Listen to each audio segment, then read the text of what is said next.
আশা এবং বিশ্বাস মানুষের জীবনের দুই অমূল্য স্তম্ভ। এটাই হলো ঢাল এবং এটাই হলো অস্ত্র। এটাই আমাদের রক্ষা করে এবং এটাই আমাদের জীবনের পথ প্রশস্ত করে। কিন্তু ছোট একটা সমস্যা আছে। এবার যদি আপনি বটবৃক্ষের থেকে এই আশা রাখেন যে এ আমাকে ফল দেবে, তাহলে সেই আশা ভঙ্গ হওয়াই স্বাভাবিক। আর যদি আপনি বিশ্বাস করেন যে খেজুর গাছ আপনাকে ছায়া প্রদান করবে, তাহলে সেই বিশ্বাসও অবশ্যই ভঙ্গ হবে। তাহলে কি করা উচিত? চোখ বন্ধ করে যে কাউকে বিশ্বাস করার আগে বা যে কারোর থেকে আশা রাখার আগে নির্বাচন করুন যে কার ওপর বিশ্বাস রাখতে চান, কার ওপর আশা রাখতে চান। তবে আমি তো বলবো যে বিশ্বাস করতে হলে নিজের ওপর করুন, যে এই সংসারে এমন কোনো কাজ নেই যা আপনি করতে পারেন না। আর শুধু কর্ম করতে থাকুন আর ভরসা রাখুন ঈশ্বরের ওপর, যে উনি আপনার কর্ম দেখবেন আর আপনাকে আপনার কর্মফল অবশ্যই দেবেন, আপনাকে সাফল্য দেবেন। যদি আপনার বিশ্বাস অটল হয়, নিরন্তর পরিশ্রম করেন, তাহলে ঈশ্বর কখনোই আপনার আশা ভঙ্গ হতে দেবেন না। আসুন আর আমার সাথে ভালোবেসে বলুন, রাধা রাধা। আমরা আনন্দ লাভের জন্য ভালোবাসি মা বাবাকে, ভাই বোনকে, পরিবার পরিজনকে, বন্ধুকে, প্রেমিকাকে। আমরা চাই যে সকলে যেন আপন হয়ে থাকেন, আমাদের কাছে থাকেন। কিন্তু মানুষের একটা প্রবৃত্তি আছে যে তিনি যা লাভ করে ফেলেন তার মূল্য তিনি বুঝতেই পারেন না। যদি আপনার বাড়ির কাছে একটা মিষ্টি জলের সরোবর থাকে বা সুন্দর নদী থাকে, তাহলে জলের গুরুত্বটা কি আপনি তা বুঝতেই পারবেন না। সেইখানে আপনি যদি কোনো একটা মরুভূমিতে যান, আপনি অনুভব করতে পারবেন যে এক একটা ফোঁটা জলের কি গুরুত্ব, তার মূল্য কি। সুখের মুহূর্তে যদি আপনজনদের মনে রাখেন, তবে দুঃখের মুহূর্ত নিজে থেকেই দূরে সরে যাবে। ভালোবাসা এবং তার সাথে স্মরণ করা, এটাই তো হলো জীবনের এবং ভালোবাসার আসল মূল্য। আসুন আর আমার সাথে ভালোবেসে বলুন, রাধা রাধা। আমাদের হাতটা দেখুন, এই হাতে 5টা আঙুল আছে যা ভিন্ন ভিন্ন ধরনের, একরকম কেন নয়? কারণ হলো প্রত্যেকের নিজের নিজের গুরুত্ব আছে, নিজের নিজের মাহাত্ম্য আছে। এরা ভিন্ন, তাই একত্রিত হয়ে মুষ্টিবদ্ধ করা সম্ভব, যার দ্বারা আমরা আত্মরক্ষাও করতে পারি, আবার আক্রমণও করতে পারি। যদি 5টি আঙুল সমান হতো, তাহলে মুষ্টিবদ্ধ হতে পারত না, নিজেদের মধ্যে বিভ্রান্তির সৃষ্টি করত। এবার এরকমই কিছু আমাদের সংসারেও হয়। আমাদের দেশ, যেখানে একটি ভূমির ওপর ভিন্ন ভিন্ন ধর্মের মানুষ বাস করেন, ভিন্ন ভিন্ন জাতি, ভিন্ন ধর্ম, ভিন্ন ভাষা। কিন্তু যদি আমরা এটা ভাবি যে কিভাবে এই দেশকে কল্যাণের পথে নিয়ে যাওয়া যায়, কিভাবে এর বিকাশ করা সম্ভব, তাহলে আমাদের একত্রিত হওয়া শিখতে হবে। যেইভাবে 5টা আঙুল একত্রিত হয়, মুষ্টিবদ্ধ হয়, সেইভাবেই আপনার যে ভাষাই হোক, যে ধর্মই হোক, যে জাতি হোক না কেন, ঠিক আছে, আবশ্যক হলো আপনার নিজের কর্মভূমির সাথে, আপনার ধরিত্রীর সাথে যুক্ত থাকা, সাথে থাকা। তবেই দেশের উন্নয়ন সম্ভব, তবেই এই দেশ স্বতন্ত্র থাকবে, সফল হবে, আর এই মন প্রসন্ন হয়ে বলবে, রাধা রাধা। খেলা খেলতে কে না ভালোবাসেন? আমরা প্রত্যেকেই যখন সময় পাই, সুযোগ পাই, তখনই আমরা কোনো খেলা খেলি।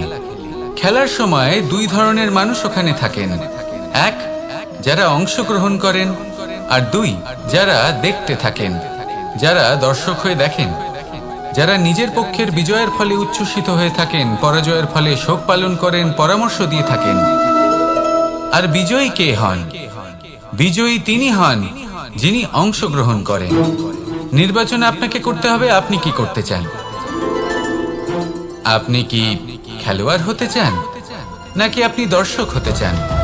যদি আপনি বিজয়ের আনন্দ লাভ করতে চান, সেই রোমাঞ্চ অনুভব করতে চান, তাহলে খেলতে হবে, ময়দানে আপনাকে নামতেই হবে। পরাজয়ের সম্ভাবনার ভয়ের সাথে আপনাকে লড়াই করতেই হবে, বিপক্ষের আহ্বানকে স্বীকার করতেই হবে, খেলোয়াড় হয়ে উঠতে হবে। তবেই এই বিজয়ের সম্ভাবনা থাকবে। আসলে কি, দর্শক হয়ে পরামর্শ দেওয়া অত্যন্ত সহজ, ময়দানে নেমে অংশগ্রহণ করা অত্যন্ত কঠিন। আর এখানে যেটা সহজ তা আপনাকে বিজয়ের পথে কখনোই নিয়ে যাবে না। আসুন আমার সাথে ভালোবেসে বলুন, রাধা রাধা। এই সংসারে এমন কখনোই হবে না যে আপনি কিছু একটা করলেন কিন্তু তার মূল্য আপনাকে দিতেই হলো না। যে কোনো কাজের জন্য, যে কোনো কর্মের জন্য আপনাকে মূল্য দিতেই হবে। প্রকৃতিও আমাদের এটাই শেখায়। আকাশে দেখুন সূর্যকে, প্রত্যেকদিন আমাদের প্রকাশ প্রদান করেন। এনাকে সূর্য নারায়ণ বলা হয়। ইনি কি মূল্য প্রদান করেন? নিজে জ্বলতে থাকেন। ধরিত্রী মাতা, এই ভূমি, ইনি কি মূল্য প্রদান করেন? প্রহার সহ্য করেন। আমরা এই ধরিত্রীতে প্রহার করে মাটি খুঁড়ে তাতে বীজ বপন করি, তবেই আমরা অন্ন লাভ করি, তবেই ফসল পাই। জীবনে যদি আপনাকে সফল হতে হয়, সম্মান পেতে হয়, যশ পেতে হয়, তাহলে আপনাকে মূল্য দিতেই হবে। যদি আপনি সাফল্য লাভ করতে চান তাহলে দিন রাত আপনাকে ত্যাগ করতে হবে, যেখানে সমগ্র সংসার সন্তোষ অনুভব করছে আর আপনাকে করতে হচ্ছে পরিশ্রম। যদি আপনি সম্মান প্রাপ্ত করতে চান তাহলে আপনাকে সেই সুখ ত্যাগ করতে হবে যা সবার কাছে রয়েছে। যদি আপনি যশ লাভ করতে চান তাহলে নিজের অন্তরকে মেরে ফেলা আপনাকে শিখতে হবে, তবেই আপনি যশ লাভ করবেন। জীবনে শুধুমাত্র ধন মূল্যবান নয়, কিন্তু এই যে মূল্যের কথা আমি বলছি সেটা যদি আপনি দিতে পারেন তাহলে নিশ্চিত রূপে এটা আপনাকে আরো মূল্যবান করে তুলবে, নিশ্চিত রূপে গড়ে তুলবে। তাহলে এটাই করুন আর আমার সাথে ভালোবেসে বলুন, রাধা রাধা। মানুষের শরীর থেকে যা কিছু নির্গত হয় সবই পচনশীল, তা থেকে দুর্গন্ধ বেরোয়, একটা ঘৃণাবোধ জন্ম নেয়। আমাদের রক্ত হোক, অবশিষ্ট হোক, ঘাম হোক, নিঃশ্বাস হোক, আবার এমনকি যখন আমরা মনুষ্য শরীর ত্যাগ করি তারপরেও এই শরীরেও পচন ধরে, তার থেকে দুর্গন্ধ বেরোয়। কিন্তু বিষয়টা হলো এটা আমাদের হাতেই নেই। তাহলে আমাদের হাতে কি রয়েছে? আমাদের কর্ম, আমাদের উদ্দেশ্য আর আমাদের বাণী। যদি এইগুলো শুভ রাখেন তাহলে শুধু নিজে সুগন্ধিত থাকবেন না, এই সমগ্র সংসারকে সুগন্ধিত করে তুলবেন। কথায় আছে যে বাণীর থেকে অধিক মূল্যবান আর কিছুই নেই। সেই জন্য যে কোনো কথা বলার আগে নিজের শব্দকে নিজের মনের তুলাদণ্ডে মেপে দেখুন, তারপরে তার প্রয়োগ করুন। কখনো কখনো এমনও হতে পারে যে আপনার কথা কারোর জীবনে আশীর্বাদ হয়ে দাঁড়ালো, যার দ্বারা হয়তো সে শক্তি এবং প্রসন্নতা লাভ করলো। আবার এমনও হতে পারে যে আপনার কথা হয়তো কারোর মনে এমন আঘাত দিল, সে সেই আঘাত কোনোদিনও ভুলতে পারল না। আসুন আমার সাথে ভালোবেসে বলুন, রাধা রাধা। যদি আমি স্থির করি, যদি নিশ্চিত করি একটা মূর্তি গড়ে তুলব, আর কিছুক্ষণ সেই কাজটা করে আবার কিছুক্ষণ পরে বন্ধ করে দিই, আবার কিছুক্ষণের জন্য কাজটা করে আবার সেই কাজ বন্ধ করে দিই, আবার কিছুক্ষণের জন্য কাজটা করে বলি ক্লান্ত লাগছে, কিছুক্ষণের জন্য বিশ্রাম নিয়ে নিই, যদি এইভাবে আমি কাজটা করি তাহলে কি এই কাজ উচিত সময় এবং উচিতভাবে সম্পন্ন হবে? কখনোই নয়। শুধু তাই নয়, যে কোনো কাজ যদি পূর্ণ করতে হয়, উচিতভাবে করতে হয়, উচিত সময়ের মধ্যে করতে হয়, তাহলে প্রয়োজন সততার এবং অখণ্ড প্রচেষ্টার। সততা ছাড়া আপনি যে কাজই করুন না কেন, উচিত সময় তা সম্পূর্ণ হবে না, আর মনোবাঞ্ছিত ফল আপনি কখনোই পাবেন না। তাই যে কাজই আরম্ভ করুন না কেন সততার সাথে এবং অখণ্ড প্রচেষ্টার সাথে করুন, তখনই কর্ম এবং তখনই এই জীবন সফল হবে এবং এই মন প্রসন্ন হয়ে বলবে, রাধা রাধা। কেউ আমাকে মাখন চোর বলেন, কেউ বা আমাকে মুরলী মনোহর বলেন, কেউ আমাকে যুদ্ধ বিমুখ বলেন, কেউ বা আমাকে সুদর্শনধারী বলেন, কিন্তু আমি আসলে কে? আসুন আজ আমি আপনাকে আমার আসল পরিচয় জানাবো। বাড়িতে সুস্বাদু মাখন থাকা সত্ত্বেও গোপীদের কাছে সুমধুর ভালোবাসাপূর্ণ বকুনি খাওয়া যে ভালোবাসে, সেই হলো কৃষ্ণ। আঙুলে সুদর্শন চক্র থাকা সত্ত্বেও যে রথের লাগাম ধরে থাকবে সেই সিদ্ধান্ত নিয়েছে, সেই হলো কৃষ্ণ। দ্বারকার মতো অনন্য রাজমহল থাকা সত্ত্বেও সুদামার মতো সখা যার অত্যন্ত প্রিয়, সেই হলো কৃষ্ণ। যদি আপনার মনে প্রেম থাকে, আপনি প্রেম বিতরণ করেন, সবাইকে ভালোবাসেন এবং ভালোবাসা রক্ষার খাতিরে শস্ত্র হাতে নিতেও আপনি সক্ষম থাকেন, তাহলে আপনি হলেন কৃষ্ণ। আসুন আমার সাথে ভালোবেসে বলুন, রাধা রাধা। ব্যায়াম, এই শব্দ আমরা সকলে শুনেছি, আর এটা সারা জীবন আমাদের সাথেই থাকে কোনো না কোনো রূপে।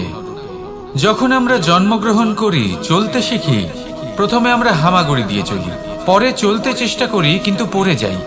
তখন আমাদের বাড়ির গুরুজনেরা আমাদের আটকান না, ওনারা মনে করেন এইভাবেই আমাদের সন্তান চলতে শিখবে, এইভাবেই তার পা আরো মজবুত হবে, যা অত্যন্ত গুরুত্বপূর্ণ। এইবার জীবনকালে যতই আমরা এগোতে থাকি, এই ব্যায়াম বিভিন্ন রূপে আমাদের সাথেই থাকে। কিন্তু আপনি কি জানেন যে এই ব্যায়ামের তাৎপর্য আসলে কি? আপনি কি জানেন এই ব্যায়ামের মর্ম আসলে কি? যখনই আমরা এই ব্যায়াম করি, আমাদের শরীরের মাংসপেশি ক্ষয় হয়।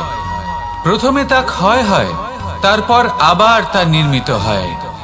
আরো শ্রেষ্ঠ, আরো শক্তিশালী মাংসপেশি আমরা লাভ করি। অর্থাৎ এই ব্যায়াম হলো সৃজনের বিজ্ঞান। এই ব্যায়াম আমাদের জন্য অত্যন্ত আবশ্যক। সেই জন্য জীবনে যখনই কোনো কিছু নষ্ট হয়ে যায়, চলে যায়, তখন হতাশ হয়ে পড়বেন না, তাকে পুনর্নির্মাণ করার চেষ্টা করবেন। আর এই শিক্ষা আমরা লাভ করি পাখিদের থেকে। যখনই বর্ষা হয়, ঝড় আসে, যখন পাখির বাসা ভেঙে চুরমার হয়ে যায়, তারা হার মেনে নেয় না। সে আবার অল্প অল্প করে সব খুঁজে একত্রিত করে আবার নিজের বাসা বানিয়ে তোলে, পুনরায় এক জীবনকে জন্ম দেয়, এক নতুন পরিবারকে জন্ম দেয়। তাই মনে রাখবেন, জীবনে এইভাবেই যদি আপনি নির্মাণ করতে চান, সৃজন করতে চান, তাহলে সেই নির্মাণের জন্য ভাঙনের অভিজ্ঞতা থাকা অত্যন্ত আবশ্যক। ভগ্ন বস্তুকেও সম্মান করা অত্যন্ত আবশ্যক। এই আচরণ মনে নিয়ে আসুন, মন প্রসন্ন হয়ে বলবে, রাধা রাধা। যখন আমরা কোনো বনে প্রবেশ করি, তখন এই সবুজ ঘাস দেখে, এই কোমল ঘাস দেখে আমাদের মন প্রফুল্ল হয়ে ওঠে। ভিন্ন ভিন্ন প্রজাতির ফুল, ভিন্ন ভিন্ন রঙের ফুল দেখে এই মন আনন্দে ভরে ওঠে। এখানে শিশুরা আনন্দ লাভ করে, বড়রা ভোজন গ্রহণ করেন, কথাবার্তা বলেন, হাঁটাহাঁটি করে বেড়ান। এবার ভেবে দেখুন, যখন এই উপবনের নির্মাণ হয়েছিল, সেই সময় যদি এই মাটিকে সঠিকভাবে খনন না করা হতো, যদি তাতে সঠিকভাবে বীজ রোপণ না করা হতো, যদি কোনো সংঘর্ষ না হতো, পরিশ্রম না করা হতো, যদি চলতে চলতে পায়ে কাঁটা না বিঁধে যেত, তাহলে এই সুন্দর বন দেখে আমরা কি এই আনন্দ লাভ করতে পারতাম? কখনোই নয়। ধরুন কোনো নদীর তটে সুন্দর একটি বন আছে, সেই বনের আনন্দ লাভ করতে গেলে আপনাকে সেই নদী পার করতেই হবে। যদি সুখের নদীর কাছে পৌঁছতে চান, তাহলে তটে যে কাঁটা রয়েছে সেগুলোর সাথে সংঘর্ষ করতেই হবে। এই সংসারে যদি আপনি সুখ লাভ করতে চান, তাহলে সুখ লাভের এই যাত্রা শুরু করতে হবে সংঘর্ষ দ্বারা। তাহলে সংঘর্ষকে স্বাগত জানান, এর পেছনেই সুখ রয়েছে যা আপনার জন্য অপেক্ষা করছে। এবার হাসুন আর আমার সাথে ভালোবেসে বলুন, রাধা রাধা। এই সংসারের সব থেকে কঠোর ধাতুর মধ্যে একটি হলো লোহা।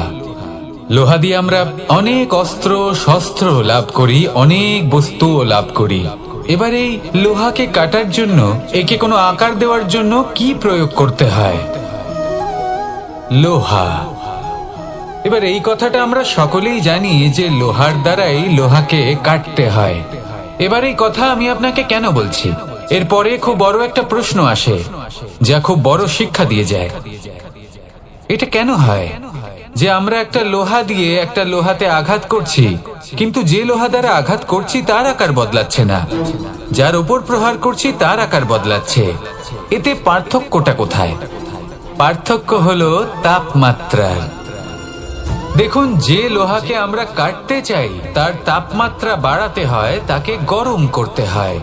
আর যে লোহা দ্বারা আমরা আঘাত করতে চলেছি সেই লোহা আমাদের ঠান্ডা রাখতে হয়। অর্থাৎ ঠান্ডা লোহা গরম লোহাকে কেটে দেয়। এবার এই শিক্ষা কি আমাদের জীবনে যথেষ্ট নয়?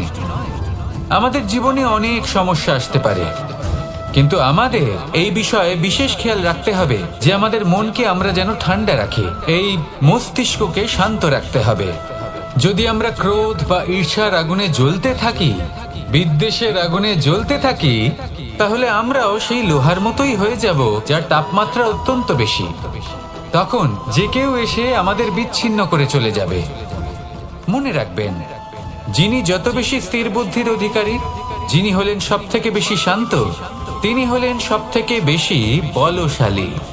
তাহলে শান্ত থাকুন আর আমার সাথে ভালোবেসে বলুন, রাধা রাধা। বড়ই অদ্ভুত ব্যাপার। একটি পাথরের প্রতিমা যখন মন্দিরে স্থাপিত হয় তখন তা আমাদের কাছে ভগবান সম হয়ে দাঁড়ায়। কিন্তু যখন একজন জীবিত মানুষ মন্দিরে গিয়ে থাকেন তখন তার শরীর, মন, আত্মা সেই সব পাথর সম হয়ে দাঁড়ায়। কিন্তু এমনটা আমি ঠিক কেন বললাম ভেবে দেখুন।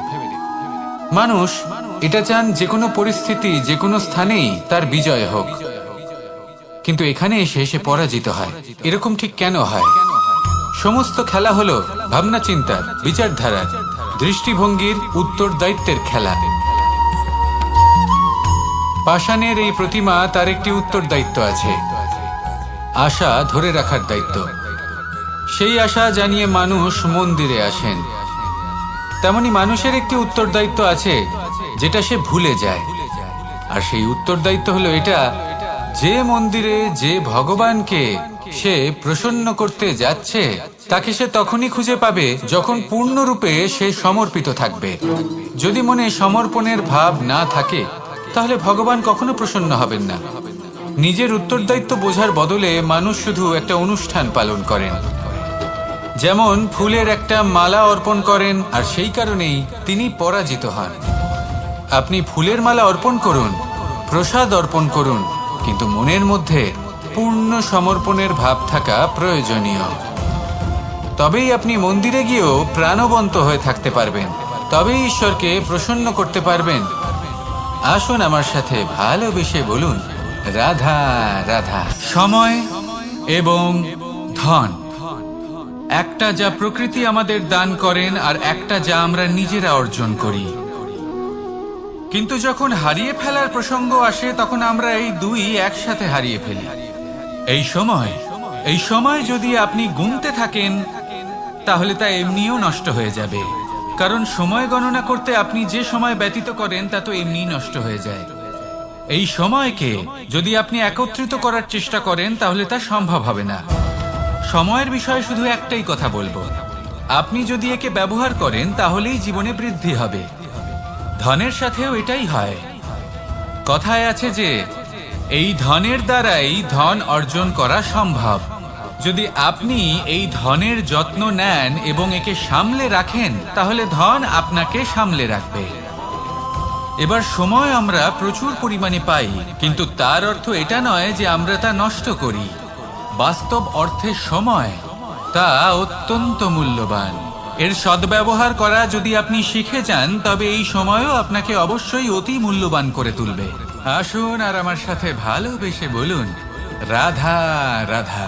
জীবনে যখন কোনো ব্যক্তি নিজের লক্ষ্য প্রাপ্তির জন্য নিরন্তর পরিশ্রম করতে থাকেন, চেষ্টা করতে থাকেন, তখন তিনি কষ্ট অনুভব করেন, কখনো শারীরিক কষ্ট, কখনো মানসিক কষ্ট।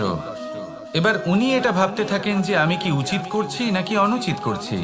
কারণ অন্যদিকে এমন একজন ব্যক্তিও আছেন যিনি একদমই পরিশ্রম চেষ্টা করছেন না। তিনি মদিরা পান করেন, বিলাসিতায় জীবন কাটান, অলস প্রকৃতির হয়ে ওঠেন, নিদ্রাতে বিলীন হয়ে থাকেন আর ভাবেন যে তিনি সুখ লাভ করছেন। কিন্তু এরকম কেন হয়? কারণ যখন আমরা সৎ পথে থাকি, উচিত পথে চলি, লক্ষ্য প্রাপ্ত করার জন্য চেষ্টা করতে থাকি, তখন আমাদের ভেতরে থাকা নেতিবাচক শক্তি এবং পাপ এই দেহকে ত্যাগ করে দেয়। আর এই অনুভূতিটাই আমাদের দুঃখের অনুভূতি দেয়, কষ্ট দেয়। এবার সেখানে যদি আমরা কুপথে চলি, অনুচিত পথে চলতে থাকি, তাহলে আমাদের ভেতরে থাকা পুণ্য এবং ধনাত্মক শক্তি আমাদের দেহ ত্যাগ করে দেয়। আর এই অনুভূতির কারণেই আমরা সুখ অনুভব করি। কিন্তু কখনো ভাববেন যে এই সুখ বেশি সময় পর্যন্ত থাকে না। সেই জন্য সবসময় মনে রাখবেন, যদি আপনি জানেন যে এটাই আপনার লক্ষ্য, এটাই উচিত পথ, শুভ পথ, তাতে নিরন্তরভাবে এগিয়ে যেতে চেষ্টা করতে থাকুন। এই কষ্ট আপনাকে সুখের পরাকাষ্ঠায় কখন পৌঁছে দেবে তা আপনি জানতেই পারবেন না। আসুন আমার সাথে ভালোবেসে বলুন, রাধা রাধা। প্রত্যেক মানুষ নিজের জীবনে হীরক তথা হিরে এবং দর্পণ এই দুই দেখেছেন। এই দুই হলো সাদা এবং এরা দুজনেই আলোর প্রতিফলন ঘটায় এবং এরা দুজনেই উজ্জ্বল হয়ে ওঠে। আপনি হয়তো মনে মনে ভাবছেন যে এটা কি ধরনের তুলনা করছি। একটা হিরে তো রত্ন, তার মূল্য দর্পণের থেকে অনেক গুণ বেশি। কিন্তু হিরে থাকাতে দর্পণের মূল্য কিন্তু কোনো অংশে কমে যায় না, তাই না? মানুষ যখন হিরে নিজের হাতে নেয় তখন সবার আগে কি খোঁজে? দর্পণ, যাতে তার মধ্যে দিয়ে দেখে সে বুঝতে পারে যে সেই হিরে আদৌ তার শোভাবর্ধন করছে কিনা, তাকে ভালো দেখাচ্ছে কিনা, প্রসাধনের জন্য সেটা ব্যবহার করা ঠিক হবে কিনা। অর্থাৎ হীরের উপস্থিতিতে দর্পণের গুরুত্ব কম হলো না। দর্পণের কারণে হীরের মূল্য বোঝা গেল। আমাদের জীবনেও ঠিক এরকমই ঘটে। আপনারা যদি সংসারে নিজের আশেপাশে দেখেন, এমন অনেক মানুষ দেখতে পাবেন যারা নিজেদের ক্ষেত্রে মহান স্থানে পৌঁছেছেন, নিপুণ এবং শ্রেষ্ঠ হয়েছেন। আর তাদের মধ্যে আপনার নিজের মনে হয় যেন আপনি হলেন দর্পণ। নিজেকে ছোট মনে করবেন না। আপনার মূল্য কম হচ্ছে না, আপনার নিজস্ব মূল্য আছে। আর যদি আপনার অস্তিত্ব না থাকে তাহলে ওনাদের অস্তিত্বের মূল্য সংসার বুঝতেই পারবে না। জীবনে সবসময় চেষ্টা করবেন যাতে আপনি আরো বেশি শ্রেষ্ঠ হয়ে উঠতে পারেন। আপনি নিজে যে স্থানে আছেন সেটাকে ছোট মনে করবেন না, তারও নিজস্ব একটা মূল্য আছে। যদি আপনি হিরে হয়ে থাকেন তাহলে অহংকার করবেন না।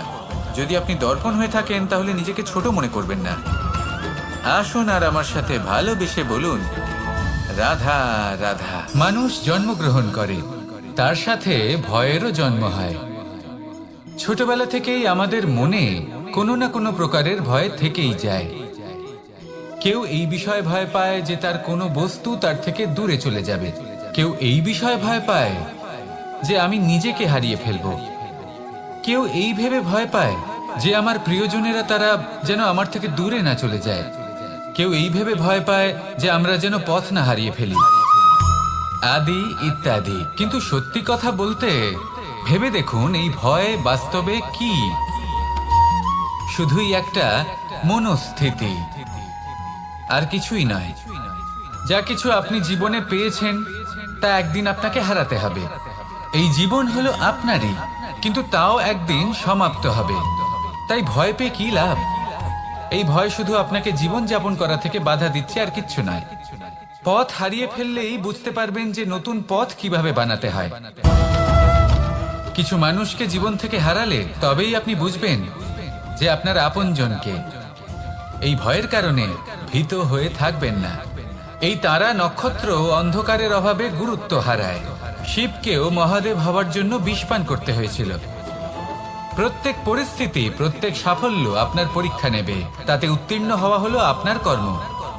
যখনই আপনি ভয় পাবেন বা সংকটের সম্মুখীন হবেন, তখন সাহসের সাথে তার সম্মুখীন হন।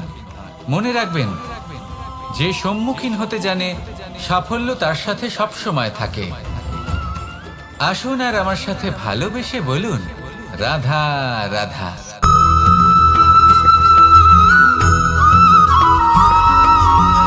এই সংসারে প্রত্যেক মানুষ এটাই চান যে তিনি যেন ধনবান হন, আর্থিক অবস্থা তার ভালো থাকে, ওনার বাড়িতে লক্ষ্মীর আগমন হয়। কিন্তু সেটা হবে কি করে, সেটাই হলো প্রশ্ন। কেউ বলেন যে যদি পরিশ্রম করো তাহলে ধন অর্জন সম্ভব, কেউ বলেন যে যদি বিদ্যা লাভ হয় তবেই ধন অর্জন সম্ভব, কেউ বলেন যে যদি বলশালী হও তবেই সম্পন্ন থাকবে। ভালো কথা, যদি তাই হয়ে থাকে তবে দিনমজুর সারা দিন পরিশ্রম করেন, তিনি কেন ধনী হন না? অনেকজন বিদ্বান মানুষ আছেন এই সংসারে, তারা কেন ধনবান হন না? অনেক সংখ্যক বলশালী ব্যক্তি আছেন, তাদের কাছে ধন নেই কেন? তাদের কেন ধনের অভাব হয়?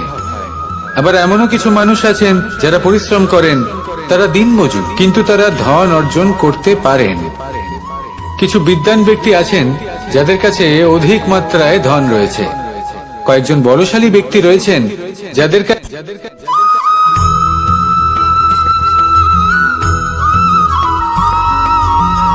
পিতা আর পুত্রের সম্পর্ক অত্যন্ত মধুর হয়ে থাকে। পিতা স্বপ্ন দেখেন, তাকে পূর্ণ করার সকল সম্ভাব্য চেষ্টা করেন, কিন্তু তাও অনেক সময় ওনার স্বপ্ন অপূর্ণ থেকে যায়। তখন পিতা ভাবেন যে স্বপ্ন উনি পূর্ণ করতে পারেননি, ওনার সন্তান তা অবশ্যই পূরণ করবে। যে স্থানে উনি কখনো পৌঁছতে পারেননি, সেই স্থানে ওনার পুত্র অবশ্যই পৌঁছবে। পিতা নিজের সন্তানের ভবিষ্যৎ নিয়ে সেই স্বপ্ন দেখেন, আর যখন সেই সন্তান সামনে এগোতে থাকে তখন তার দুঃখ হয় না, বরং গর্ব হয়। ওনার ভালো লাগে এটা দেখে যে ওনার সন্তান অনেক উন্নতি করছে। কিন্তু যখন সন্তান নিজের অভিভাবকের শক্তি দেখে, তার যশ দেখে হিংসা করতে থাকে, সমস্যা সেইখানেই শুরু হয়।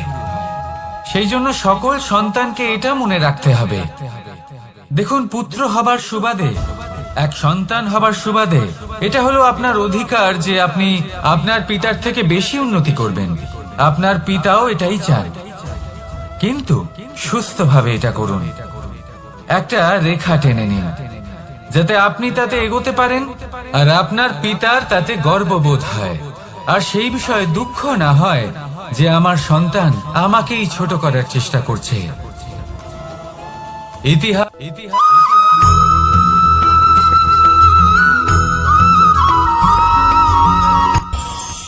এই সংসারে আমরা প্রকাশ কোথা থেকে পাই? এর উত্তর বড়ই সরল। ভোরে যখন সূর্যোদয় হয় তখন প্রকাশের কিরণ আমাদের ঘরে এসে পৌঁছয়, এইভাবেই আমরা প্রকাশ লাভ করি। এবার এই প্রকাশের আলোতেই আমরা সারাদিনের কাজ সম্পন্ন করি। সন্ধে হয়ে যায়, সূর্যাস্ত হয়ে যায়, আর আমাদের ঘর যাতে অন্ধকার না হয় তার জন্য আমরা একটা প্রদীপ প্রজ্বলিত করি। এটাই ঘটে আমাদের জীবনেও।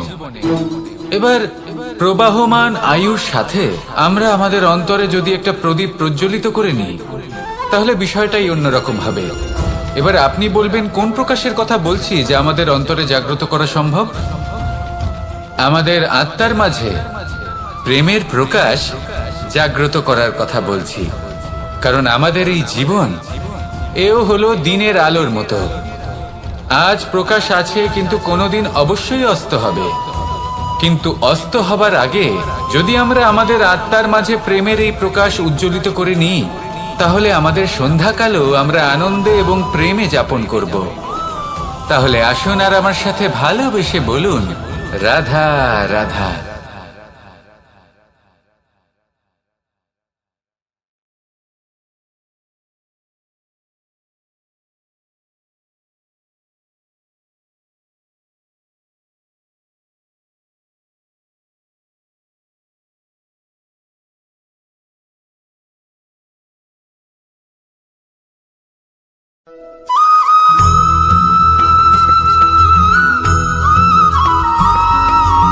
আমাদের শরীর প্রকৃতির সর্বশ্রেষ্ঠ রচনা। যে অঙ্গ প্রত্যঙ্গ আমরা লাভ করেছি প্রত্যেকটির মধ্যে একটি নিজস্ব বার্তা রয়েছে। একটু ভেবে দেখুন, দুটি চোখ দিয়েছে দেখার জন্য, দুটি কান দিয়েছে শোনার জন্য, নাসিকাও আছে দুটি, দুটি হাত দিয়েছে দ্বিগুণ পরিশ্রম করার জন্য, কিন্তু জীব শুধুমাত্র একটি। তার উপরেও তীক্ষ্ণ বলিষ্ঠ দাঁত দিয়েছে তার রক্ষার জন্য। কখনো ভেবে দেখেছেন কেন?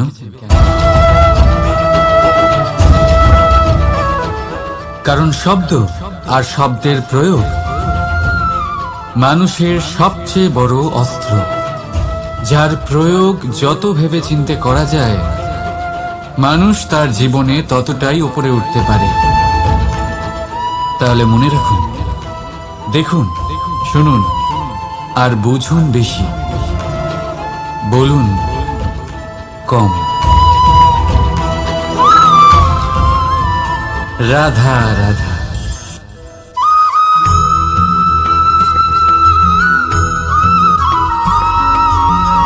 যখন আমরা কোনো বনে প্রবেশ করি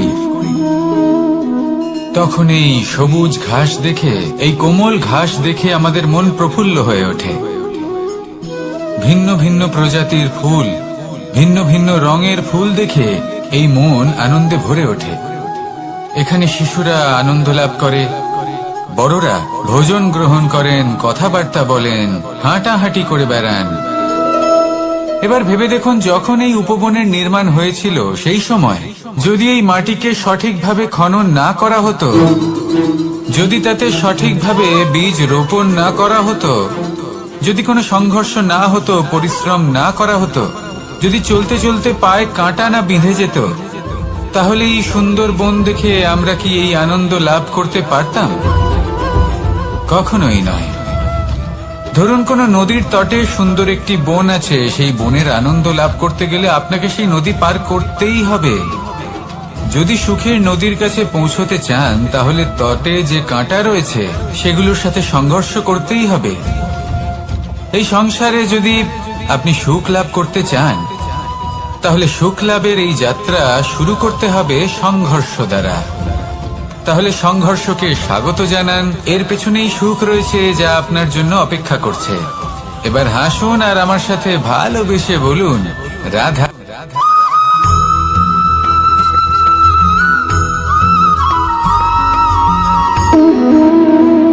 সম্পর্ক হলো আমাদের জীবনের একটি আধার।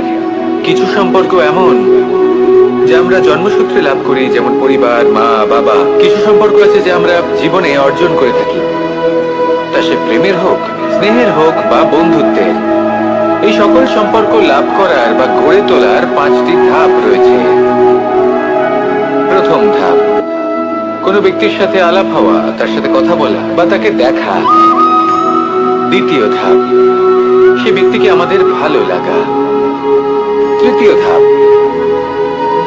আমাদের এটা চাইতে শুরু করা যে জীবনে এই ব্যক্তি যেন আমাদের বন্ধু হন, আমাদের জীবনে থাকেন, বা আমাদের কাউকে ভালোবেসে ফেলা আর এটা আমাদের ভাবা বা চাওয়া যে সেই ব্যক্তি যেন আজীবন আমার সাথে থাকেন, আমার জীবনে আমার সাথী হয়ে।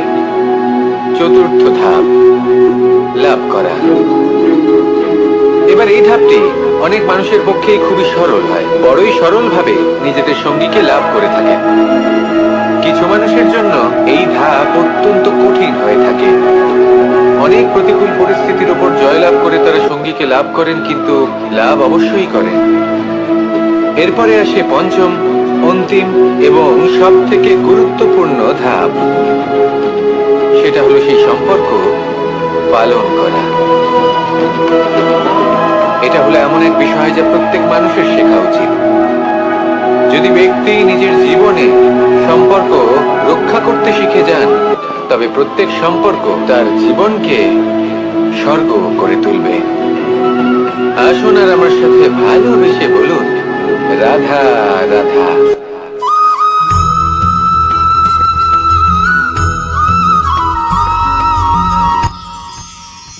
মানুষ তার জীবনে দুই ধরনের পরিস্থিতিকে খুব ভয় পায়। এক, কোনো কারণবশত কারোর সামনে নত হওয়া। দুই, কোনো কারণে নিজের চরিত্র থেকে, নিজের মূল্যবোধ থেকে বিচ্যুত হওয়া। এবার কেন হয় এরকম যে কথায় কথায় কারোর সামনে নত হতে হয়? কেন বারংবার নিজের চরিত্র থেকে চ্যুত হতে হয়? এরকম কেন হয়? এটা তখনই হয় যখন আমাদের শিক্ষা এবং মূল্যবোধের অভাব থাকে। যদি মানুষের মধ্যে প্রকৃত শিক্ষা থাকে তাহলে এই সংসারে কোনো সময় এবং কারোর সামনেই নত হওয়ার কোনো প্রয়োজন নেই। যদি মানুষের মধ্যে মূল্যবোধ থাকে তাহলে তাকে নিজের মূল্যবোধ বা চরিত্র থেকে বিচ্যুত হতে হয় না, তা সে যাই হয়ে যাক না কেন। কোনো বালককে যদি জন্ম থেকেই সুশিক্ষার অধিকারী করা হয়, শিক্ষিত করা হয়, মূল্যবোধের অধিকারী করা হয়, তবে সে এই সংসারে এমন কর্ম করবে যাতে সে নিজেকে, নিজের পরিবারকে, সমগ্র সমাজকে গর্বিত করতে পারে। শিক্ষা লাভ করুন, মূল্যবোধ লাভ করুন এবং আমার সাথে ভালোবেসে বলুন, রাধা রাধা।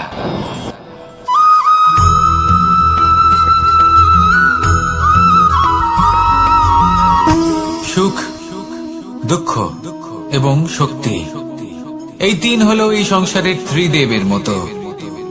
আমাদের জীবনে যা কিছু ঘটছে এই তিনটির ভিত্তির উপরেই হচ্ছে। আসলে এই সংসারের একটা নিয়ম আছে, যখনই আপনি কিছু লাভ করেন এই সংসার আপনার পরীক্ষা নেয়। এটা জানার জন্য আপনার পরীক্ষা নেয় যে আপনি যা কিছুই লাভ করেছেন আপনি কি আদৌ সেটার যোগ্য কিনা। ঠিক সেইভাবেই এই সুখ, দুঃখ এবং শক্তি আপনার পরীক্ষা নিয়ে থাকে। যখন সুখ আসে তখন সে আপনার পরীক্ষা নেয় যে আপনার মধ্যে অহংবোধ জাগ্রত হয়নি তো।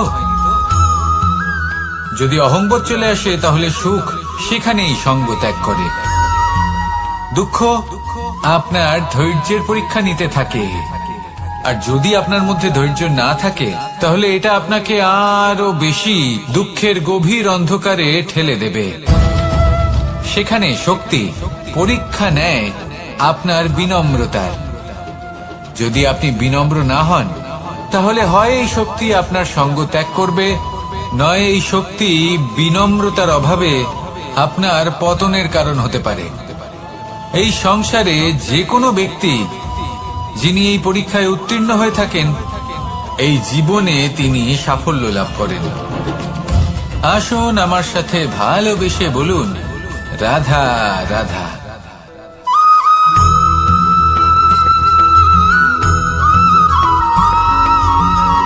জীবন কিসের উপর নির্ভরশীল? ধনের উপর। বৈভবের অনুভব যদি আপনি করতে চান তাহলে তা পাবেন শুধু একতার দ্বারা, সংগঠনের দ্বারা। যদি আপনাকে উদাহরণ দিই, নিজের এই হাতটাকে দেখুন, 5টা আঙুল রয়েছে।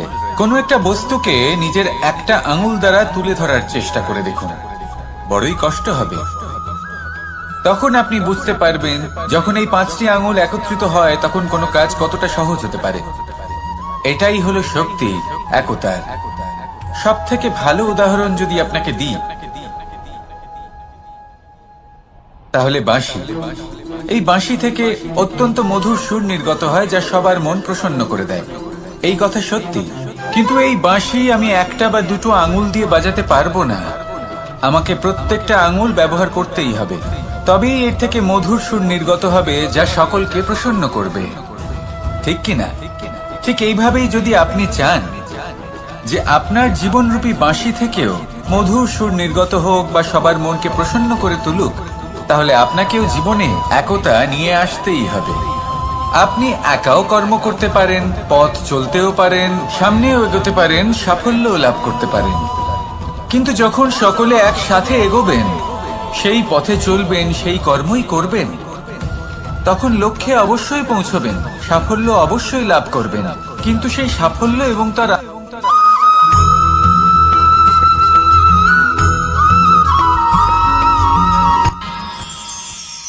আমরা সবাই সূর্যকে সম্মান কেন করি? কারণ আমরা জানি যে সন্ধেবেলা যখন সূর্যাস্ত হবে তখন শুধুমাত্র অন্ধকার বাকি থাকবে। ঠিক কিছুটা এরকমই হয় আমাদের মাতা পিতাও, যিনি আমাদের জন্ম দেন, আমাদের ভরণ পোষণ করেন, আমাদের বড় করেন, আমাদের প্রেম প্রদান করেন। কখনো কখনো তাদের মুখ থেকে কটু কথা নিঃসৃত হয়, আমাদের দুঃখ হয়, কিন্তু তখন আমাদের এটা বোঝা উচিত এগুলি নিঃসৃত হচ্ছে আমাদেরই মঙ্গলের জন্য। যেমন সূর্যদেব, উনিও উত্তাপ দিয়ে থাকেন আমাদেরই মঙ্গলের জন্য, যাতে ফসল পাকতে পারে। যাতে জল বাষ্প হয়ে মেঘ হতে পারে, বৃষ্টি হতে পারে, আর এই সংসারে নিরন্তর জলের প্রবাহ থাকে। আমাদের মাতা পিতা, তাদের কঠোর আচরণ, তাদের কঠোর অনুশাসনের পেছনে লুকিয়ে থাকে ওনাদের ভালোবাসা। আমাদের তা বুঝতে হবে, সসম্মানে ওনাদের গ্রহণ করতে হবে। কারণ ঠিক সূর্যাস্তের পরে যেমন চতুর্দিক অন্ধকারচ্ছন্ন হয়ে যায়, তেমনি আমাদের জীবন থেকে যখন আমাদের মাতা পিতা চলে যায়, তখন আমাদের জীবনেও শুধু এবং শুধুমাত্র অন্ধকারই ছেয়ে থাকে। সেই জন্য নিজের মাতা পিতাকে সম্মান করুন, ওনাদের ভালোবাসা প্রদান করুন।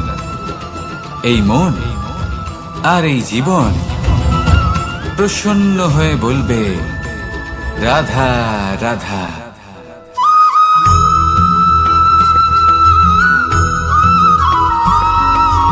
বসন্ত ঋতু, এই সময় মন আনন্দে ভরে থাকে। এমন মনে হয় যেন আমরা আকাশে বিচরণ করতে চলে যাই, কিন্তু সেটা তো সম্ভব নয়। সেই জন্য হয়তো আমরা ঘুড়ি ওড়াই, এই ঘুড়িকে নিজেদের প্রতিরূপ মনে করে। এবার অনেক মানুষ আছেন যারা ঘুড়ি ওড়ান, কিন্তু এই কর্মের সারমর্ম কি সেটা কজন বুঝতে পারেন? আপনি এটা মনে করুন যে আপনি হলেন সেই ঘুড়ি, আর এই সুতো যিনি ধরে রয়েছেন তিনি হলেন পরমাত্মা। আর এই সুতো যেখান থেকে শুরু হয়, সেই লাটাই হলো আমাদের কর্মচক্র। এবার আপনি নিজেই অনুমান করুন যে এই উড়ান কার ওপর নির্ভরশীল? পরমাত্মার ওপর আর আপনার কর্মের ওপর। যদি পরমাত্মা আপনার হাত ধরে থাকেন, আপনার সাথে থাকেন, যদি আপনি শুভ কর্ম করতে থাকেন, আপনি এই আকাশে উড়তে থাকবেন। কিন্তু কোথাও কোথাও যদি পরমাত্মার সাথে এই বন্ধন ছিন্ন হয়, আপনার কর্মচক্র খারাপ হয়ে যায় বা থেমে যায়, তাহলে আপনার এই ঘুড়ি কেটে যাবে আর দূরে কোনো গাছের ডালে গিয়ে আটকে যাবে। তাই শুধুমাত্র ঘুড়ি ওড়াবেন না, তার থেকে শিখুন, পরমাত্মার সাহচর্যে থাকুন, সবসময় শুভ কর্ম করতে থাকুন আর সবসময় এই আকাশে উড়তে থাকুন। আসুন আর আমার সাথে ভালোবেসে বলুন, রাধা।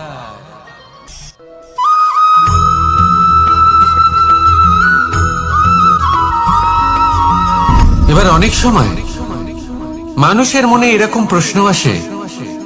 প্রশ্ন আসে যে এই সংসারে সব থেকে বড় বিপদ কি?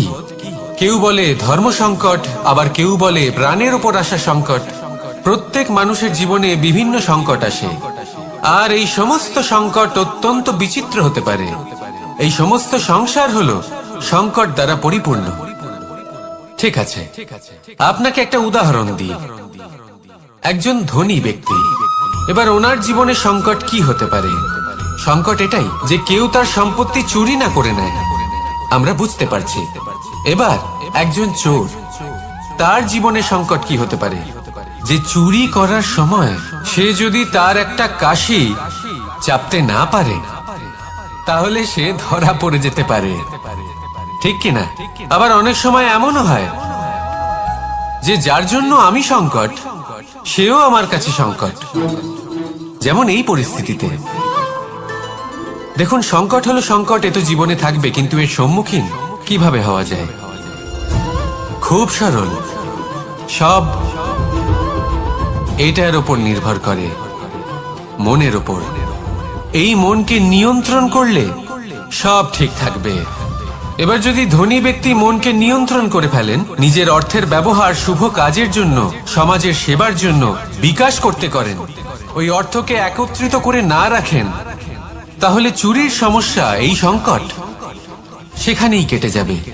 এবার যদি কথা বলি সেই চোরের, তাহলে চোর যদি নিজের মনকে সংযত করে নেয়, যদি নিজের কর্মকে নিয়ন্ত্রণ করতে পারে, তাহলে এমন কোনো স্বর নেই, এমন কোনো স্বর নেই যা ওকে ধরা পড়তে বাধ্য করবে। সেই জন্য জীবনে সংকট যতই আসুক, যত বড়ই সংকট আসুক না কেন, কবচ হলো একটাই, আর এই কবচের নাম হলো আত্মনিয়ন্ত্রণ। নিজের মনকে নিয়ন্ত্রণে রাখতে শিখুন। এটা নিজের জীবনে প্রয়োগ করে তো দেখুন।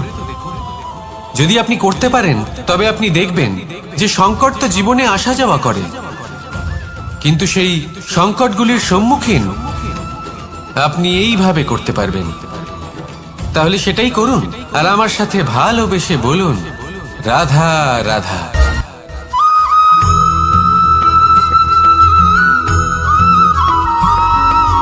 জীবনে যখন কোনো ব্যক্তি নিজের লক্ষ্য প্রাপ্তির জন্য নিরন্তর পরিশ্রম করতে থাকেন, চেষ্টা করতে থাকেন, তখন তিনি কষ্ট অনুভব করেন, কখনো শারীরিক কষ্ট, কখনো মানসিক কষ্ট।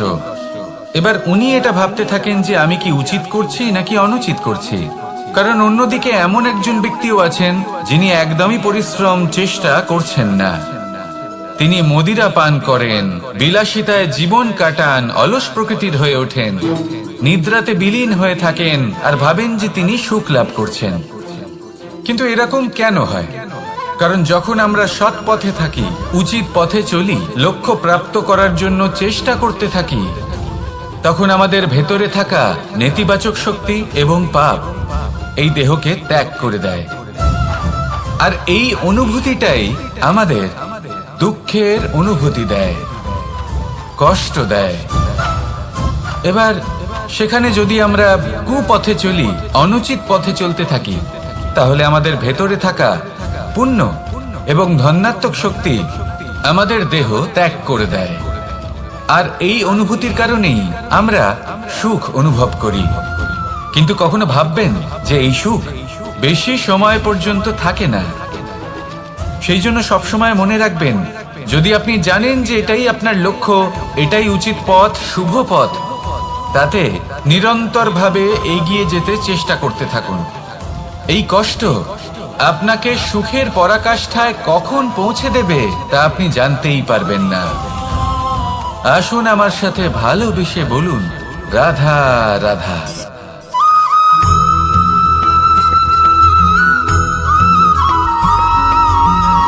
মানুষের মানসিকতা এমন হয় যে সে যতটা করে আশা করে যে তার থেকে অনেক বেশি তার বদলে সে পাবে। দেখুন, সবকিছুই আপনার ভাবনা চিন্তার উপর নির্ভর করছে। আপনি যদি ফলের বিষয়ে ভেবে কর্ম করতে থাকেন তাহলে সেটা অনুচিত। জীবনের আসল আনন্দ হলো নিজের কর্ম করতে থাকা, ফলের চিন্তা করা উচিত নয়।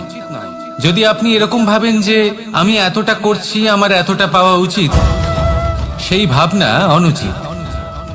যদি আপনি সেবার মানসিকতা নিয়ে কর্ম করতে থাকেন, কর্মচক্রে প্রবাহিত হন, যদি আপনি এমন ভাবনা রাখেন যে আমি এতটা পাচ্ছি তাই এর থেকে অনেক বেশি আমি কর্ম করব, তাহলে নিশ্চিত রূপে আপনি যতটা করছেন তার থেকে অনেক বেশি আপনি পাবেন, আপনার আশার থেকে অনেক বেশি আপনি পাবেন।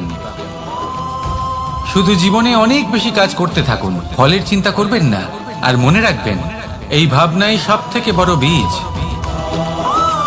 কর্মের উপর বিশ্বাস রাখুন, জীবনে যা যা আপনি চান সবই সুখময় হবে। আসুন আর আমার সাথে ভালোবেসে বলুন, রাধা রাধা।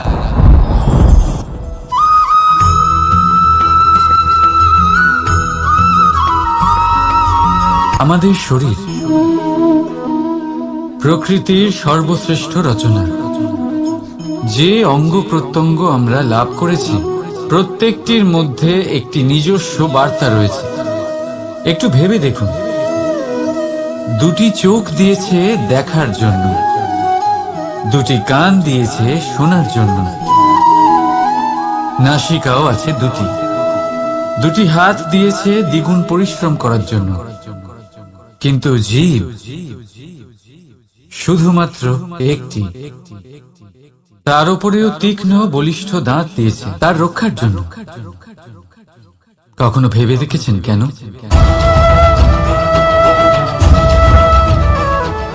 কারণ শব্দ আর শব্দের প্রয়োগ মানুষের সবচেয়ে বড় অস্ত্র, যার প্রয়োগ যত ভেবে চিন্তে করা যায় মানুষ তার জীবনে ততটাই উপরে উঠতে পারে। তাহলে মনে রাখুন, দেখুন, শুনুন আর বুঝুন বেশি, বলুন কম। রাধা রাধা।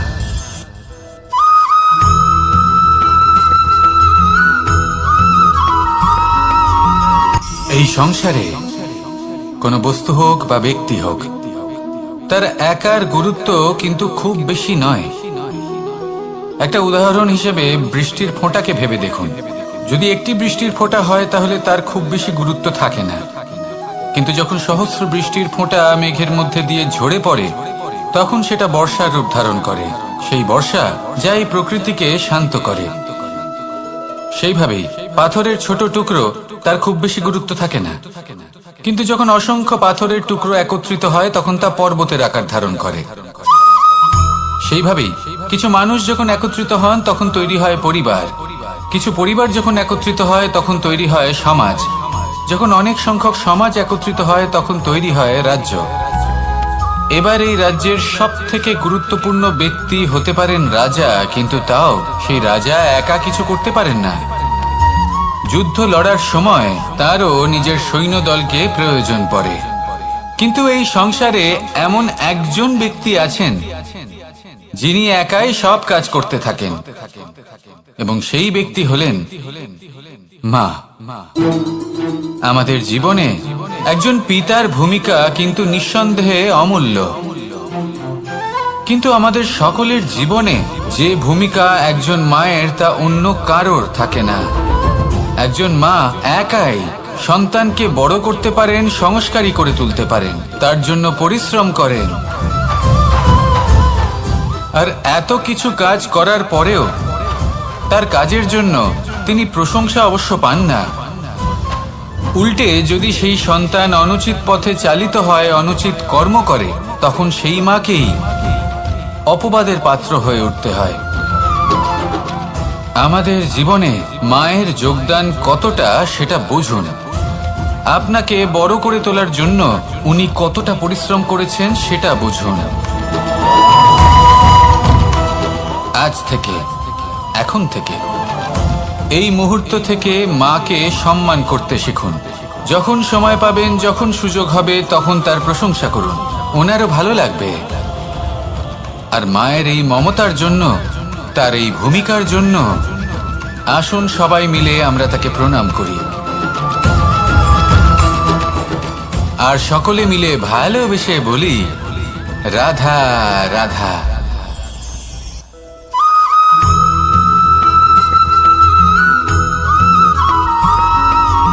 ফিরে আসছিলেন এবং তাদের ফেরার পথে হঠাৎ করে কোথাও থেকে একটি বাছুর চলে এলো। এই দুই বোন ভয়ভীত হয়ে গেলেন, আর তাদের হাত থেকে সেই আটা পড়ে গেল, মাটিতে মিশে গেল। এবার এই পুরো ঘটনাক্রমে যদি কারোর বিন্দুমাত্র লাভ হয়ে থাকে, বিন্দুমাত্র আনন্দ পেয়ে থাকে, তাহলে সে কে?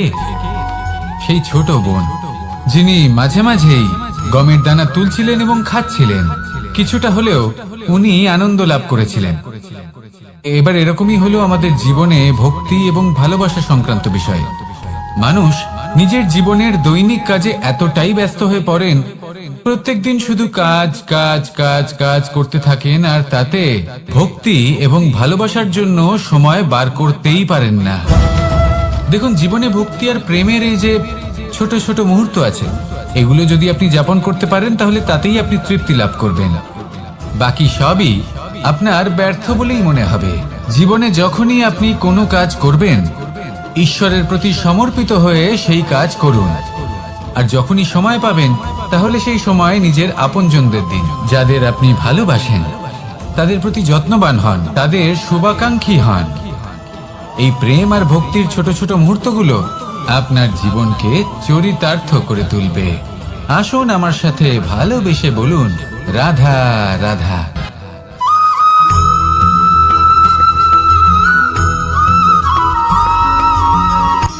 শক্তি, শক্তি অর্জন করা এতটা কঠিন নয় যতটা শক্তি লাভ করার পরে সেই শক্তি সামলানো কঠিন হয়। কারণ যেই মানুষ শক্তি লাভ করে তার মনে গর্ববোধ জন্মায়, জন্মায় অহংকার, জন্মায় জেদ। তাই শক্তি প্রাপ্ত করার সাথে বিনম্র থাকাও অত্যন্ত আবশ্যক। আর এটা আমাদের শেখা উচিত বৃক্ষের থেকে। বৃক্ষ যা আমাদের ফল দেয়, বৃক্ষ যা যত ফল দেয় ততটাই ঝুঁকে যায়। আমরা পাথর মারি ওই বৃক্ষের থেকে, ফল প্রাপ্ত করার জন্য। সেই পাথরের মার সহ্য করেও বৃক্ষ আমাদের ফল দেয়। কোনো গর্ববোধ নেই, কোনো অহংকার বোধ নেই, আর সেই জন্য এই বৃক্ষের পুজো করা হয়। এটাই হলো মাহাত্ম্য, শক্তির সাথে বিনম্রতা। যদি এই শক্তি সৃজন করে থাকে, সাহায্য করে থাকে, সম্বল হয়ে থাকে, তবেই সেই শক্তি উপযুক্ত। আর নয়তো সেই শক্তি একদিন আপনাকে আসক্ত অবশ্যই করবে। তাহলে শক্তি অবশ্যই অর্জন করুন, কিন্তু তার সাথে সেই শক্তি সামলানোর মতো বিবেকও আপনাকে অবশ্যই জাগ্রত করতে হবে। তাহলে আসুন আমার সাথে ভালোবেসে বলুন, রাধা রাধা।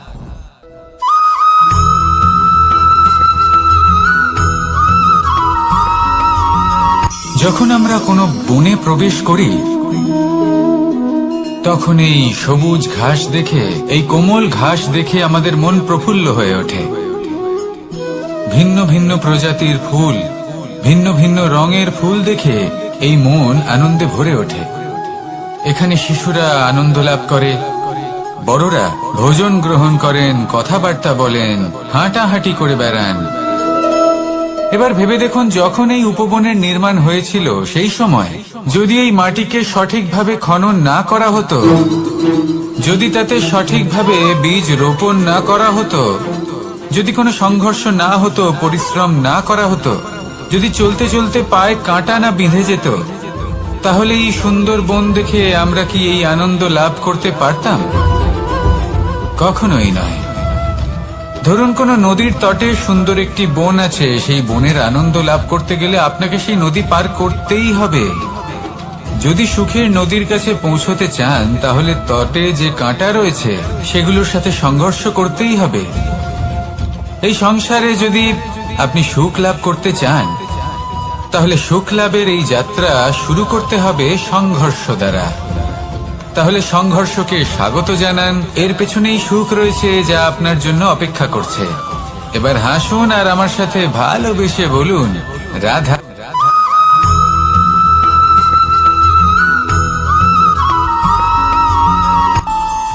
আমাদের মনে যখন কোনো প্রশ্ন ওঠে, কোনো দ্বন্দ্ব জাগে, তখন আমরা যাই আমাদের গুরুর কাছে, আমাদের আরাধ্যের কাছে গিয়ে জিজ্ঞেস করি। এইভাবেই একদিন আমি পৌঁছলাম আমার আরাধ্যের কাছে, আমার মহাদেবের কাছে, আর ওনাকে প্রশ্ন করলাম যে মহাদেব, জীবনে আনন্দ পাওয়ার, উৎসব পালনের, প্রেম ভাগ করে নেবার, জীবনকে উপভোগ করে নেওয়ার সর্বশ্রেষ্ঠ সময় কোনটা? মহাদেব হাসলেন আর উনি বললেন, জীবনে উৎসব পালনের সব থেকে শ্রেষ্ঠ দিন হলো মৃত্যুর ঠিক আগের দিনটা। প্রেম ভাগ করে নেওয়ার সব থেকে শ্রেষ্ঠ মুহূর্ত হলো মৃত্যুর ঠিক আগের মুহূর্ত। জীবনকে উপভোগ করে নেওয়ার সর্বশ্রেষ্ঠ প্রহর হলো মৃত্যুর এক প্রহর পূর্বে। তখন আমি চমকে গেলাম। আমি বললাম, কিন্তু মহাদেব, মৃত্যু তো অনিশ্চিত, আমরা জানিও না কবে আমাদের মৃত্যু হবে। মহাদেব আবার হাসলেন। উনি বললেন যে যদি আমরা এভাবে জীবন কাটাই যে আমরা জীবনের প্রত্যেক দিন, প্রত্যেক মুহূর্ত, প্রত্যেক প্রহর শেষ বলে মনে করি, তাহলে আমাদের সমস্ত জীবন আনন্দের সাথেই অতিবাহিত হবে। কি বলেন?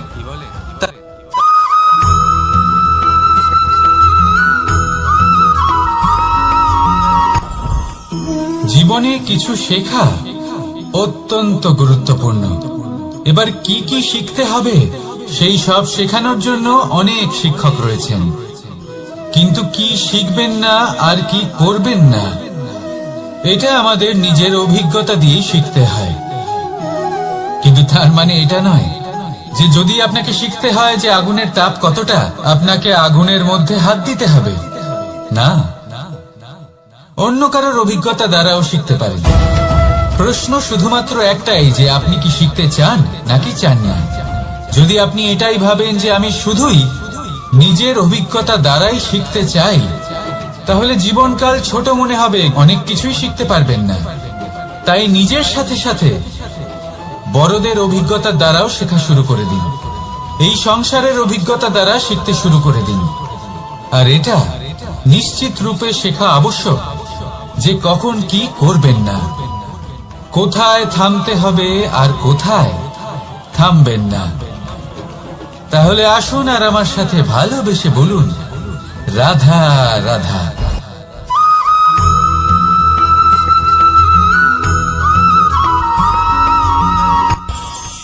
এই সংসারে আমরা প্রকাশ কোথা থেকে পাই?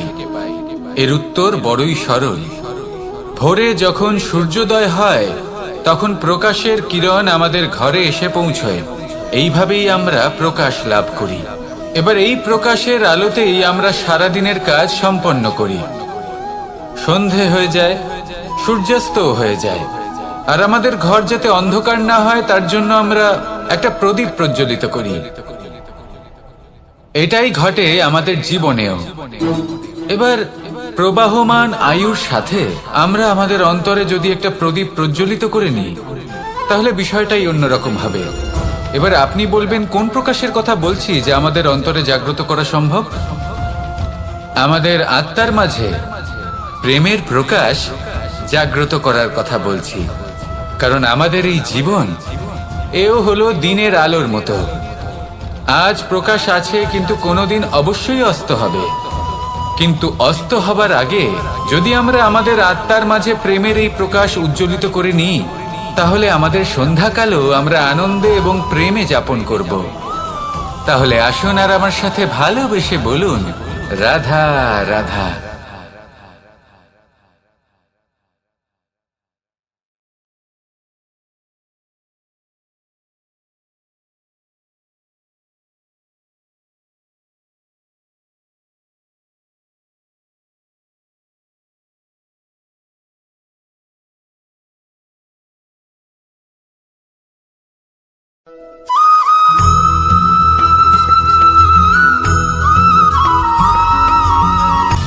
সময়, জীবন, কাল।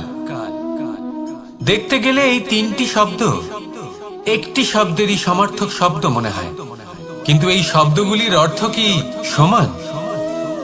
কখনোই নয়। হ্যাঁ, এই সময় চলতে থাকে, জীবন চলতে থাকে, কালচক্র চলতে থাকে।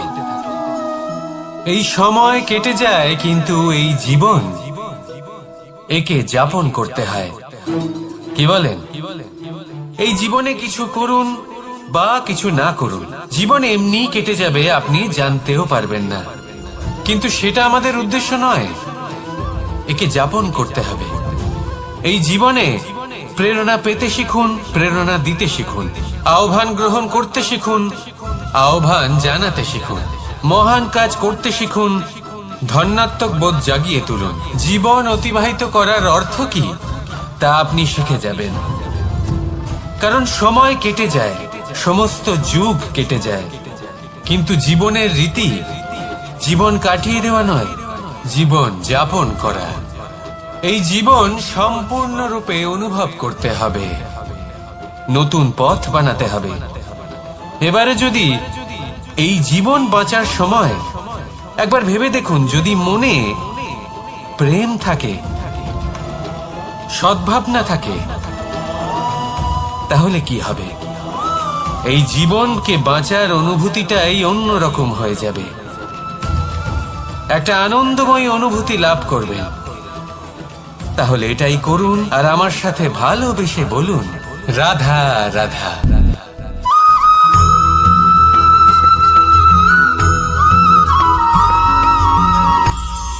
এটা হলো ধান গাছ।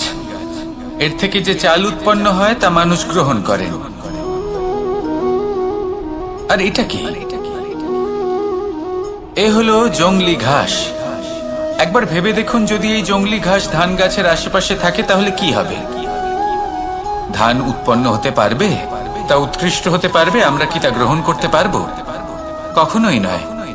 এই জংলি ঘাস ধানকে নষ্ট করে দেবে, কিন্তু নিজে জীবিত থাকবে। এটাই হলো আজকের শিক্ষা।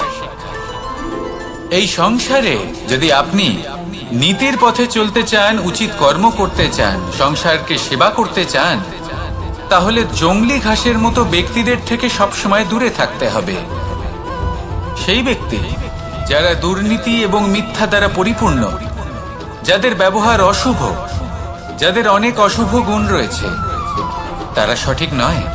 সেই সকল ব্যক্তি যাদের চরিত্র অত্যন্ত দুষ্ট হয়, তারা হয় শুভ চরিত্রের ব্যক্তিকে একদম নষ্ট করে দেয়, নয় নিজের মতো বানিয়ে তোলে। তাই যদি আপনি নীতির পথে চলতে চান, এই সংসারের জন্য শুভ কর্ম করতে চান, তাহলে সেই সঙ্গ লাভ করুন যে সঙ্গ জ্ঞানে পরিপূর্ণ, যাদের মধ্যে অনেক গুণ আছে, যাদের থেকে প্রতিদিন কিছু শিখতে পারবেন। এমন ব্যক্তির সাথে জীবন অতিবাহিত করুন, দুরাচারীদের থেকে দূরে থাকুন। তবেই এই মন প্রসন্ন হয়ে বলবে, রাধা রাধা।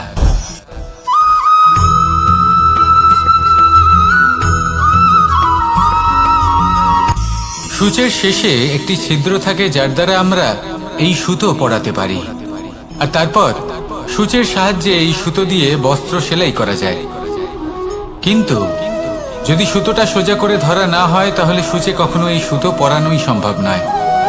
যদি এতে কোনো গিঁট পড়ে, তখন তা কখনোই এই ছিদ্র দ্বারা প্রবেশ করা সম্ভব নয়। ঠিক এইভাবেই যদি আপনি কারোর জীবনে প্রবেশ করতে চান, কারোর অন্তরে প্রবেশ করতে চান, তাহলে আপনাকেও সহজ থাকতে হবে।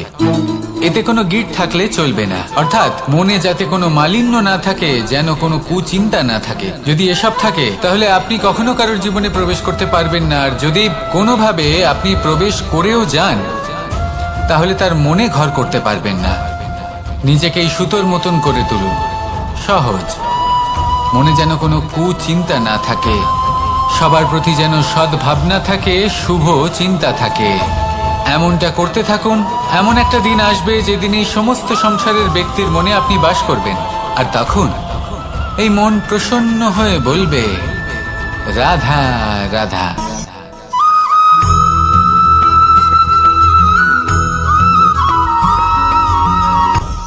আপনি কখনো পর্বতের শিখরে উঠেছেন?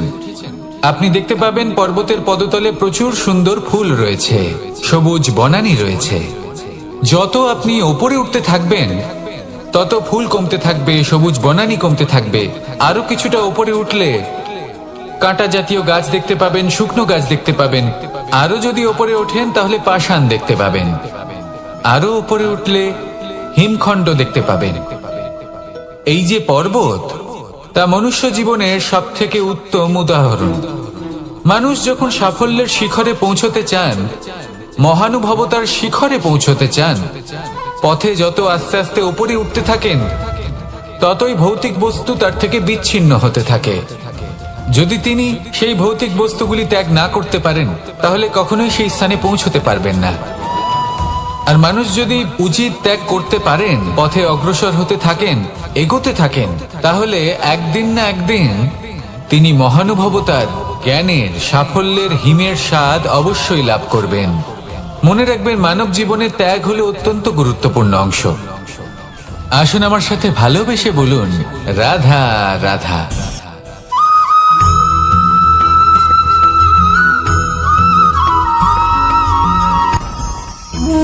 ভোজন।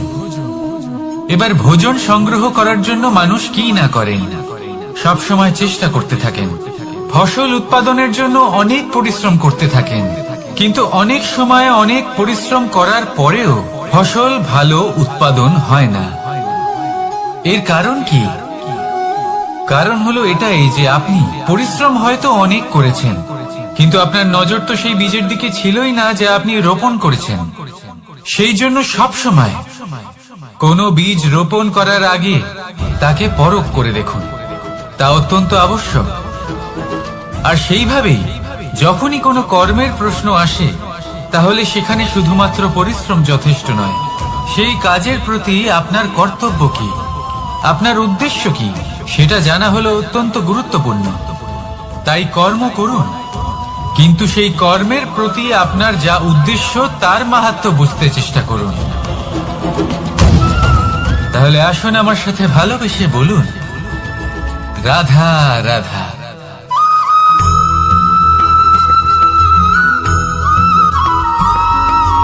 বসন্ত ঋতু, এই সময় মন আনন্দে ভরে থাকে। এমন মনে হয় যেন আমরা আকাশে বিচরণ করতে চলে যাই, কিন্তু সেটা তো সম্ভব নয়। সেই জন্য হয়তো আমরা ঘুড়ি ওড়াই, এই ঘুড়িকে নিজেদের প্রতিরূপ মনে করে। এবার অনেক মানুষ আছেন যারা ঘুড়ি ওড়ান, কিন্তু এই কর্মের সারমর্ম কি সেটা কজন বুঝতে পারেন? আপনি এটা মনে করুন যে আপনি হলেন সেই ঘুড়ি, আর এই সুতো যিনি ধরে রয়েছেন তিনি হলেন পরমাত্মা। আর এই সুতো যেখান থেকে শুরু হয় সেই লাটাই হলো আমাদের কর্মচক্র। এবার আপনি নিজেই অনুমান করুন যে এই উড়ান কার ওপর নির্ভরশীল, পরমাত্মার ওপর আর আপনার কর্মের ওপর। যদি পরমাত্মা আপনার হাত ধরে থাকেন, আপনার সাথে থাকেন, যদি আপনি শুভ কর্ম করতে থাকেন, আপনি এই আকাশে উড়তে থাকবেন। কিন্তু কোথাও কোথাও যদি পরমাত্মার সাথে এই বন্ধন ছিন্ন হয়, আপনার কর্মচক্র খারাপ হয়ে যায় বা থেমে যায়, তাহলে আপনার এই ঘুড়ি কেটে যাবে আর দূরে কোনো গাছের ডালে গিয়ে আটকে যাবে। তাই শুধুমাত্র ঘুড়ি ওড়াবেন না, তার থেকে শিখুন, পরমাত্মার সাহচর্যে থাকুন, সবসময় শুভ কর্ম করতে থাকুন আর সবসময় এই আকাশে উড়তে থাকুন। আসুন আর আমার সাথে ভালোবেসে বলুন রাধা।